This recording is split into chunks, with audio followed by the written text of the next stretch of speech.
Amados hermanos, feliz día del Señor.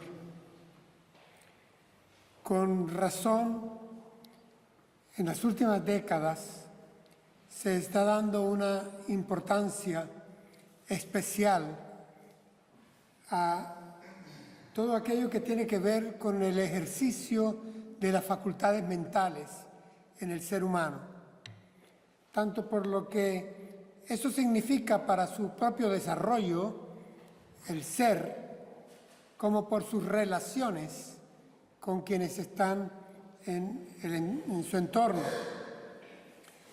No es de noticia que les mencione de qué manera en los países desarrollados de Occidente y aquí en nuestra España, la salud mental está tomando importancia cada vez mayor como una necesidad pública que debe ser atendida por especialistas.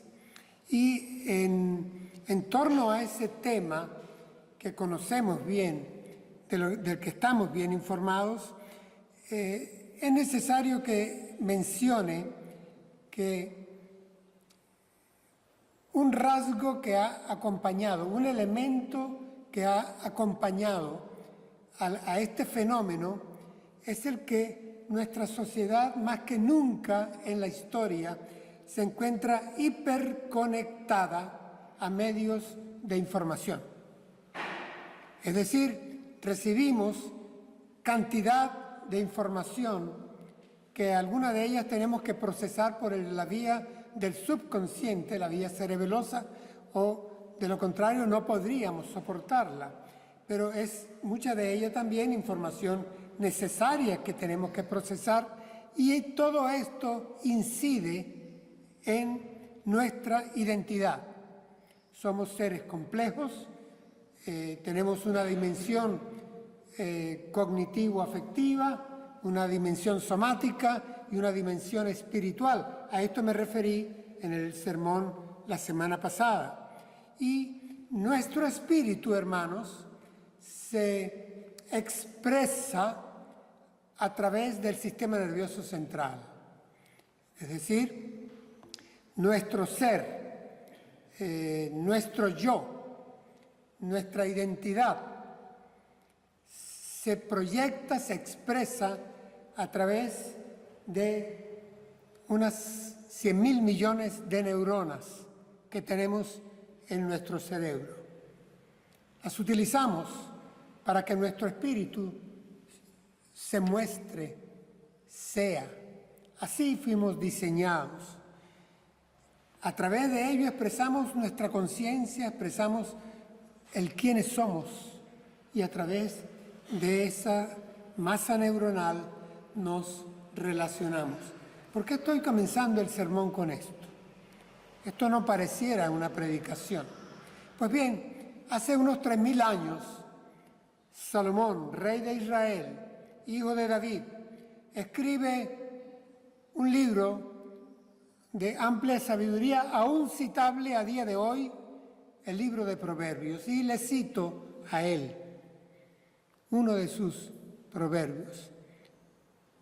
Cuida tu mente más que nada en el mundo, porque ella es fuente de vida. Proverbios 4:23. Es un consejo que no lo estamos improvisando ni lo estamos descubriendo con la psicología y la neurociencia en los últimos 100 años. No, esto sale desde hace 3.000 años y aún más si nos vamos en la escritura bíblica, vemos la importancia que Dios le da a que su pueblo, el pueblo de Israel, le adore, le alabe con toda su alma, con toda su fuerza, con todo su corazón y con toda su mente.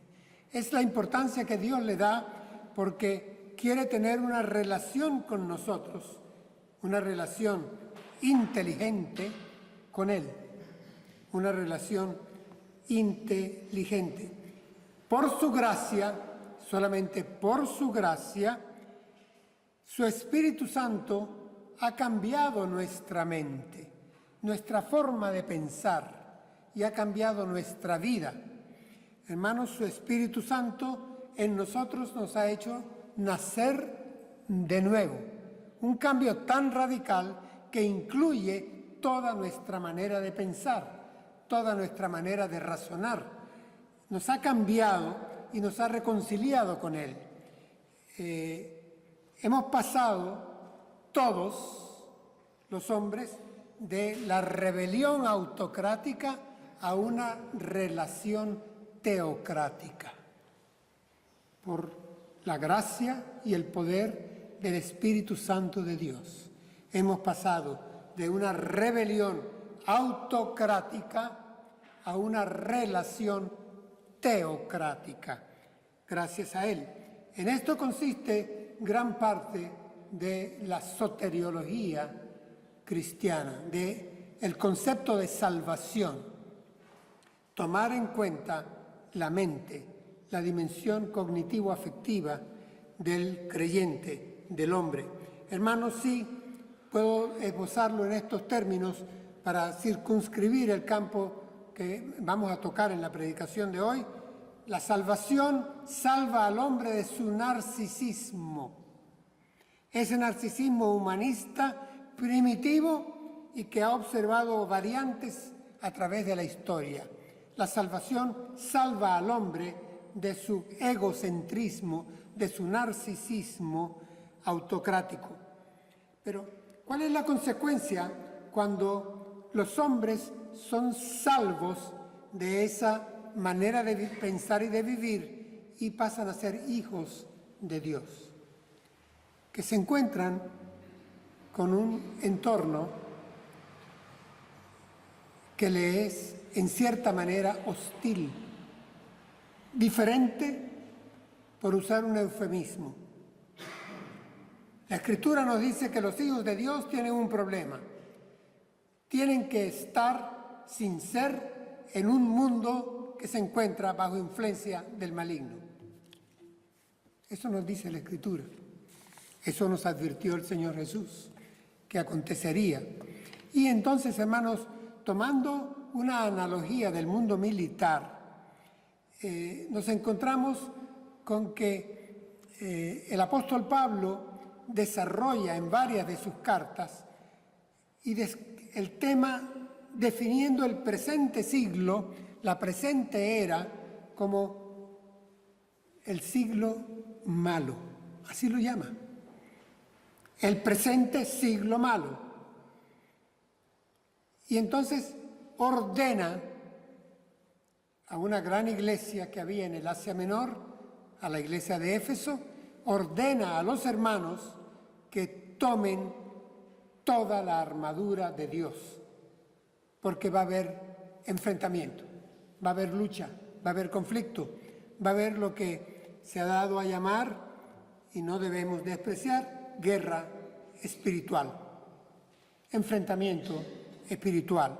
El texto base para nuestra prédica en esta mañana lo tomo de Efesios capítulo 6, tomaré 4 versículos y de esos 4 versículos al final nos quedaremos con solo una frase. Leo para ustedes. Permanezcan pues firmes, ceñidos con el cinturón de la verdad, vestidos con la coraza de justicia y calzados sus pies con la preparación para proclamar el evangelio de paz. Y, sobre todo, ármense con el escudo de la fe, con que podrán apagar todos los dardos de fuego del maligno. Tomen también el casco de la salvación y la espada del Espíritu, que es la palabra de Dios. Sí, hermanos, aquí el apóstol está hablando de una situación de lucha, una situación de enfrentamiento. Y en esa lucha, las características que tiene esa guerra exige que la armadura sea ad hoc, es decir, sea útil para pelear esa batalla. Entonces, la armadura va a ser eficiente porque está siendo diseñada y ordenada para que los creyentes la utilicemos a fin de vencer a lo que enfrentamos. Quiero advertir de antemano que la armadura no es para uso ocasional. La armadura no es para uso dominguero, ni cuando vaya a una situación tal vez de cierta crisis excepcional. No, la armadura es para uso continuo, porque no sabemos en qué momento podremos ser atacados y estaremos siempre, de hecho estamos siempre, constantemente expuestos. Así que en primer lugar, la armadura no es de uso ocasional. No es tampoco para desfiles. Y hermanos, algo curioso, la armadura descrita aquí en el pasaje de Efesios no tiene carácter ofensivo. La armadura es con objetivos defensivos eficaces, pero defensivos. Cuando uno revisa las piezas de la armadura, el objetivo de esta es que nos podamos defender. ¿Lo estoy diciendo yo? Miren, en el versículo anterior, en el contexto escritural, a lo que acabo de leer como texto base, el apóstol le advierte a la iglesia de Éfeso y nos lo advierte hoy el Espíritu Santo a nosotros. Por lo tanto, echen mano de toda la armadura de Dios para que cuando llegue el día malo puedan resistir hasta el fin y permanecer firmes. Lo voy a leer de nuevo. Hermanos, presten atención. Por lo tanto, echen mano de toda la armadura de Dios para que cuando llegue el día malo puedan resistir hasta el fin y permanecer firmes. Notan los objetivos que lleva la armadura. Primero, se nos advierte que la tomemos toda, no estemos escogiendo piezas. Alguien jocosamente, recuerdo en una oportunidad, me dijo: los soldados, lo último que se ponen es el casco y lo primero que se quitan es el casco. Cuidado, a eso nos referiremos hoy. Cuidado con la ligereza en cuanto a ponerse o quitarse el yelmo. Otro aspecto aquí es que no solamente no se nos es permitido escoger, uso la coraza, pero no uso la espada, no, uso el escudo, pero no uso el yelmo, me calzo debidamente o me pongo el cinto. No, se nos dice que la tomemos toda, que no dejemos flancos expuestos, vacíos, porque podemos ser atacados, heridos y sucumbir por alguno de estos flancos.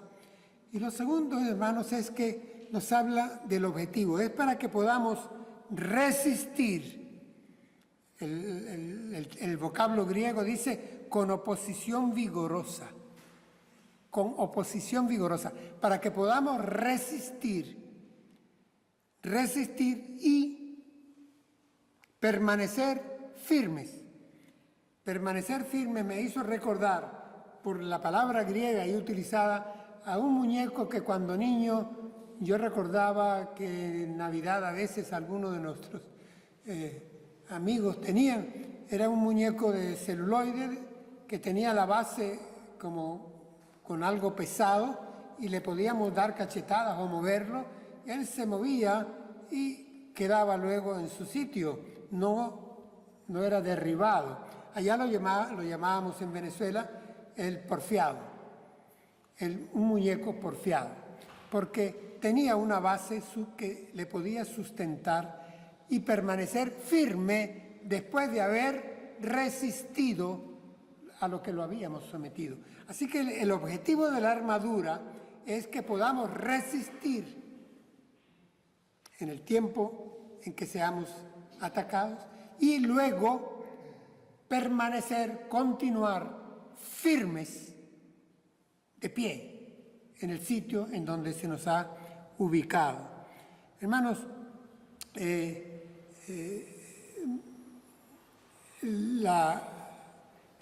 es importante que les recalque y les recuerde el porqué de esta armadura, porque está en el contexto escritural. Dice que nuestra lucha no es una lucha natural, normal. Dice que estamos en lucha contra principados y potestades y gobernantes de las tinieblas de este mundo y contra huestes espirituales de maldad. ¿Esto es realismo mágico? No, para nosotros es realidad. Y tenemos que ser conscientes que si estamos frente a ello, debemos de protegernos con la armadura de Dios. Este pasaje debemos cuidarlo de no hacer una hermenéutica abusando de las alegorías. Como en una u otra oportunidad les mencioné, no le saquemos punta a una bola de billar, pero sí utilicemos la enseñanza, la importancia básica, nuclear, simple, que se desprende de su lectura, de su exégesis, y que de paso está respaldada por toda la Escritura. Como texto único, por lo tanto, texto único para la predicación, me quedo con: tomen también el casco de la salvación. Tomen también el casco, el yelmo de la salvación. Y ese ha pasado a ser el título del sermón, el yelmo de la salvación. Hermanos, el yelmo es una palabra de origen germánico y la protección clave, el objetivo del yelmo es cuidar el nivel donde se llevan a cabo todos nuestros procesos mentales. El nivel donde el espíritu utiliza lo somático para proyectarse, para ser, para relacionarse. El yelmo ha de proteger no el cráneo en sí, lo que está dentro, el cerebro. Nosotros hablamos mucho del corazón. Hermanos, el corazón es una bomba, es una hidráulica y ya. Los sentimientos, los pensamientos, los planes, los complejos, el concepto de nosotros mismos, lo que creemos que somos, las preguntas que nos hacemos, las dudas, nuestras fortalezas y el Espíritu Santo trabajan en nuestro cerebro, se dan en nuestro cerebro. Por eso es que, recuerden, el apóstol Pablo dice: cambien su manera de pensar para que así cambie su manera de vivir. Y por eso también en la otra iglesia les dice: en esto pensad, ocupad vuestros pensamientos en esto. Y les advierto, cuidado con aquello de poner la mente en blanco. Cuidado porque en blanco nunca queda, vacío nunca está. Y hay alguno interesado en ocuparla. Y cuidado con esas ocupaciones que se tornan después en ocupas, ni siquiera inqui ocupas, sino en ocupas propietarios de consecuencias nefastas. Hermanos, el yelmo está protegiendo nuestras creencias, nuestra fe, el amor que sentimos hacia Dios, hacia el prójimo y hacia nosotros mismos. Nuestra conciencia de identidad protege nuestra certeza de nuevo nacimiento, protege el proceso de santificación. Todo esto se lleva a cabo acá y el yelmo lo protege, el casco lo protege. El cambio que ha dado nuestra cosmovisión, la manera como vemos al mundo, el sentido del placer, el sentido del deber, todo esto ha cambiado y está siendo protegido por el yelmo de la salvación. Hermano, el verbo pareciera una orden: tomen, hagan algo, tomen el yelmo. Pues no, en griego es dekomai, que quiere decir simplemente reciban, en pasivo. Vamos, pero no lo desprecien, pónganselo, porque lo van a necesitar. Es importantísimo, es vital. ¿Por qué, hermanos? Pablo le está escribiendo a una iglesia, a hermanos en la fe, que ya han nacido de nuevo. Aquí no está hablando de que sean salvos, son salvos. Lo que han de proteger es la certeza de que son salvos. Sean conscientes, disfruten desde ya, vivan como, pero sean conscientes de que son salvos, hermanos, porque hay una gran diferencia entre ser salvo y disfrutar la certeza de serlo. Y yo voy a repetir esto. Hay una gran diferencia entre ser salvo, que no te lo cuestiona nadie, y la certeza de disfrutar, la certeza de, qué bueno, gracias Señor, que soy salvo. Hay una gran diferencia, hermanos, y esa diferencia se ve en el pueblo de Dios, dependiendo de las iglesias, de los púlpitos, de los talleres, de las enseñanzas, de la manera como se siembre la palabra. El yelmo habrá de darnos, hermanos, el casco de la salvación, el yelmo de la salvación no nos va a dar salvación, pero ¿saben lo que nos va a dar? Certeza, descanso, paz, estabilidad, confianza, la gracia salvadora. Hermanos, porque por gracia sois salvos, y esto no de vosotros, es un regalo de Dios. Hermanos, la gracia salvadora es decisiva. Pero présteme atención, por favor, hermanos. La gracia salvadora de Dios es decisiva y también es definitiva. Y lo he de repetir, la gracia salvadora de Dios es decisiva y también definitiva. No hay quien pueda interrumpir y sea superior a la gracia y al amor de Dios, que ha sido expuesto en Cristo Jesús y se da por el Espíritu Santo del Dios vivo. Es decisiva y es definitiva. El yelmo de la salvación, hermanos, echa por el suelo, no da lugar a las dudas. Las dudas, hermanos, vienen del maligno. Y las dudas también vienen de ciertos púlpitos. Utilizando una hermenéutica equivocada, que lo que traen son evidentes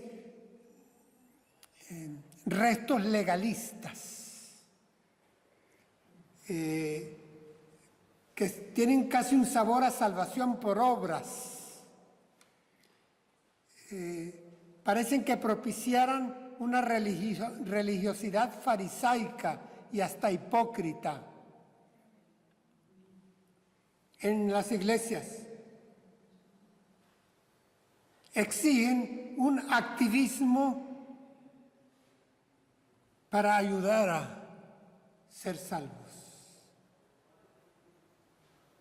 Y luego hay una evidente atmósfera de cierto miedo, de incertidumbre, que por cierto facilita el control de las feligresías. Billy Graham, bautista, quizá el mayor evangelista del siglo XX, lo cito: la salvación es un acto de Dios. Es iniciada por Dios, realizada por Dios y sostenida por Dios. Iniciada, realizada y sostenida por Dios. Billy Graham. La salvación es un acto de Dios. Ya está en la presencia del Señor nuestro hermano Billy Graham. Les he recordado en otras oportunidades, hermanos, que en favor de nuestra salvación interviene toda la Trinidad. Es el Dios trino que se dispensa, el Padre, el Hijo y el Espíritu Santo, en diversos momentos y ministrando la salvación de tal manera que se lleve de comienzo a final. Porque fiel es el que prometió. fiel es el que prometió. Por amor a su nombre mismo, a su identidad. Y si Dios es por nosotros, amados, ¿quién contra nosotros? ¿Quién puede quitar lo que Dios me ha dado? El Señor Jesús se lo dijo a sus discípulos la noche en que iba a ser entregado. Padre, nadie los arrebatará de mi mano. Tú me los diste, porque tuyos eran, pero me los diste, yo los guardé. Y ahora te pido que los sigas guardando. Nadie nos arrebatará de la mano de Dios. Nadie. Certeza. Feliz certeza. Salvos de una vez y para siempre. Sí, hermanos. Gracias a Dios. Y este es el ministerio del Espíritu Santo, el ministerio íntimo del Espíritu Santo en ti y en mí. Yo no lo predico en términos de halago, es que lo predica la palabra de Dios. Pablo escribe a los romanos diciendo, ustedes, hermanos, escribe a una iglesia, ustedes no han recibido un espíritu que los esclavice nuevamente al miedo, sino que han recibido el espíritu de adopción por el cual clamamos Abba, Padre. El Espíritu mismo, con mayúsculas, el Espíritu Santo mismo, da testimonio a nuestro espíritu de que somos hijos de Dios. ¿Quién nos quita esa filiación? No, el Espíritu Santo no me ha sido dado para quedarse en mí y que yo sea su templo, para sembrarme miedo, angustia, inseguridad. No ha sido un espíritu de miedo el que me ha sido dado. Me ha sido dado el Espíritu Santo de Dios, que es un espíritu que me declara y me dice, pese a lo que me quieran decir hermanos de otras congregaciones u otras personas que se burlen de mí o que no creen, el Espíritu Santo me dice, eres hijo. Y cuando te dirijas a Dios, llámalo papá, porque puedes llamarlo papá. Has sido adoptado por el amor de Dios. Así que somos hijos de Dios. Y eso nos lo dice el Espíritu Santo a ti y a mí. Esa certeza ya está aquí adentro. ¿Y saben dónde está? Aquí. ¿Y quién la protege? El yelmo de la salvación, que forma parte de la armadura de Dios. Hermanos, lo que voy a decir lo digo, nada más horrible que la incertidumbre en cualquier campo de la vida. Incertidumbre. Y en materia soteriológica, en materia de salvación, hermanos, nada más horrible que decirte, la salvación puedes perderla.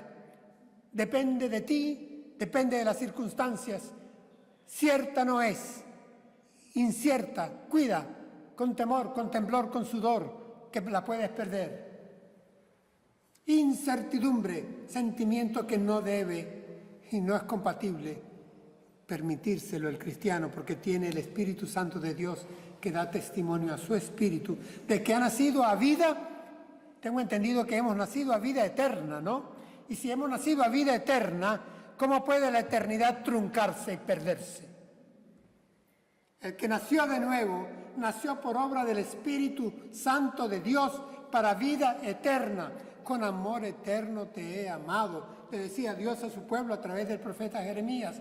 Con amor eterno, la palabra que valga, eterno, no tiene incluso ni principio ni fin, desde antes de la fundación del mundo hasta la glorificación final que disfrutaremos en el cielo de Dios, cielo nuevo y tierra nueva.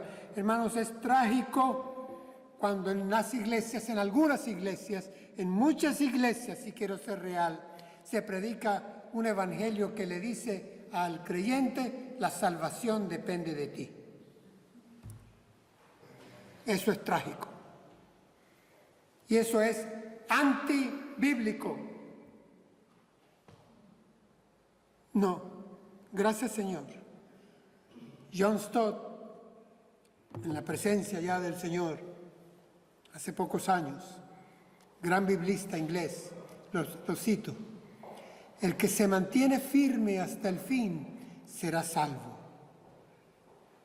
No porque la salvación sea la recompensa de la resistencia, sino porque la resistencia es el sello de los salvos.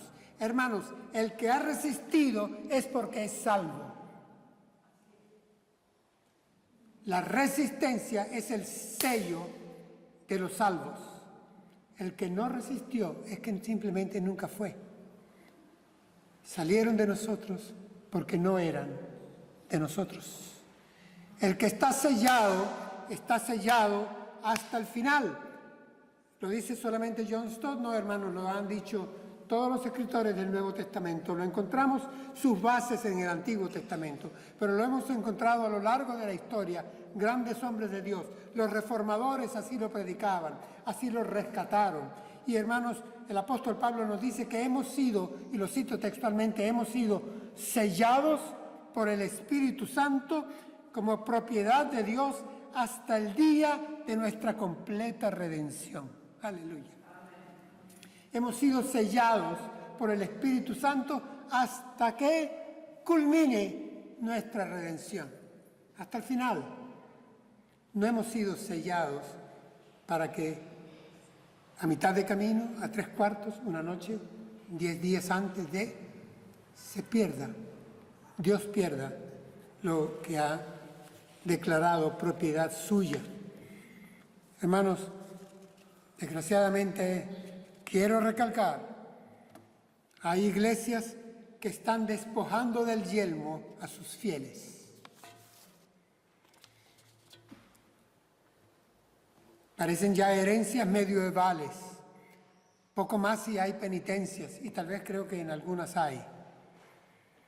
Se pide a los fieles que realicen contabilidades personales. ¿Me entienden, verdad? Contabilidades personales. ¿Qué hay más en esta balanza o en aquella? ¿Cómo van tus obras?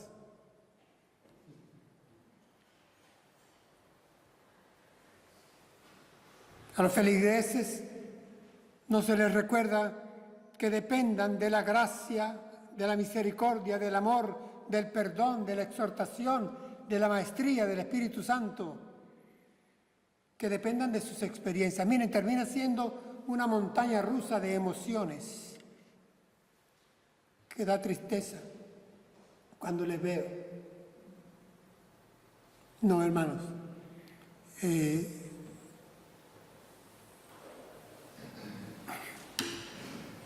John MacArthur, ya está anciano, en uno de sus libros escribió esto: si tú pudieras perder tu salvación, la perderías. Óyeme bien, hagamos 5 segundos de silencio. Revísate tú, yo me reviso también. Si fuera posible que perdiéramos, o tú o yo, la salvación, si dependiera de ti perderla, ¿tendrías alta posibilidad de perderla? 5 segundos de silencio. Revísate. Es que no hacen falta 5. Podemos interrumpir ya. Si dependiera de ti y pudieras perder tu salvación, la perderías. Hermanos, yo la perdería si dependiera de mí. ¿Quién se presentará delante del Santo, Santo, Santo para rendir cuentas? Yo me cobijo bajo el amor, la gracia protectora, la misericordia y el perdón de un Padre que me ha escogido sin merecerlo, que ha dado la vida de su Hijo por mí sin que yo lo mereciera, que me dio su Espíritu sin que yo lo mereciera y que me habrá de guardar hasta el final sin que yo lo merezca. Y por esa razón le alabo, y por esa razón le obedezco, y por esa razón permito que el Espíritu Santo haga sus obras santificadoras en mí. Y por esa razón se las dispenso a ustedes, porque dependo exclusivamente de Él, del Espíritu Santo de Dios, que me ha amado con amor eterno. Ya nos acercamos al final.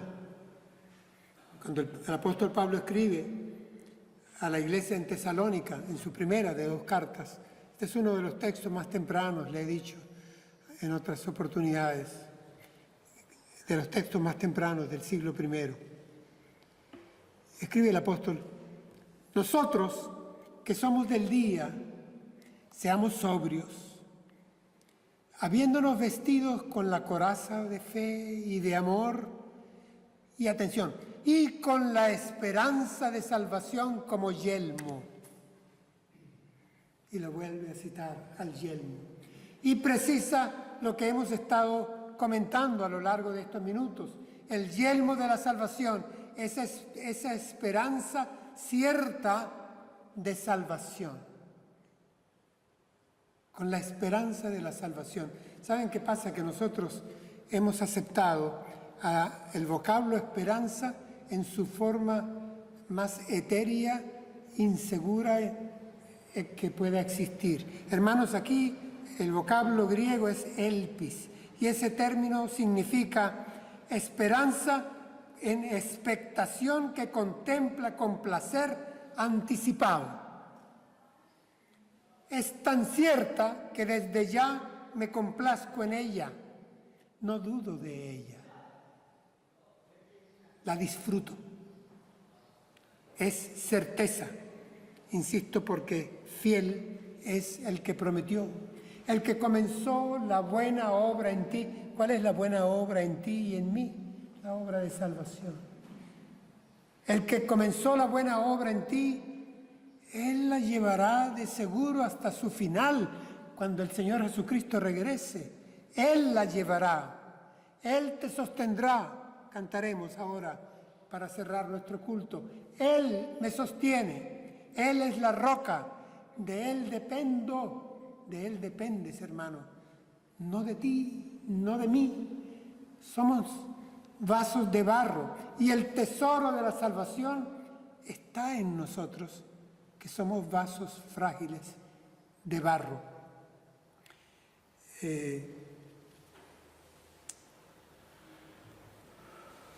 El apóstol escribe en otra carta a una iglesia bastante grande, y leo para ustedes.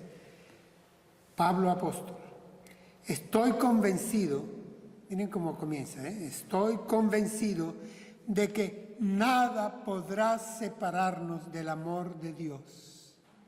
Ni la muerte, ni la vida, ni a los ángeles, ni los poderes y fuerzas espirituales, ni lo presente, ni lo futuro, ni lo más alto, ni lo más profundo, ni ninguna otra cosa creada por Dios.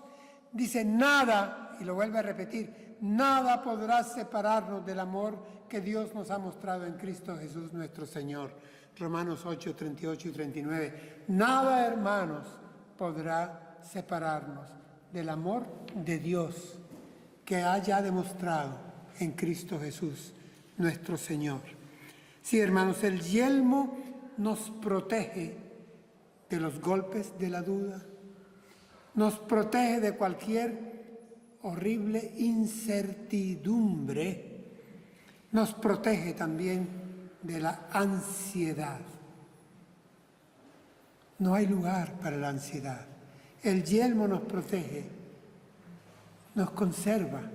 El apóstol Pablo escribe en una oportunidad diciendo: para mí está ya reservada la corona de justicia. Él me la va a dar. Y no solo a mí, dice, sino a todos ustedes que también aman su venida. Está reservada la corona de justicia. Cuando nos quitemos el yelmo es porque nos va a ser puesta la corona de justicia, con la analogía y la que trae consigo. El yelmo de la salvación nos da, hermanos, paz, descanso, y nos permite que anticipemos y disfrutemos, por la gracia de Dios, la salvación total, en grado certeza. Demos gracias al Señor por la sola gracia por la cual hemos sido salvos. Fuimos salvos, estamos siendo salvados y seremos salvados. Todo es obra de Dios. Demos gracias a Dios por ello.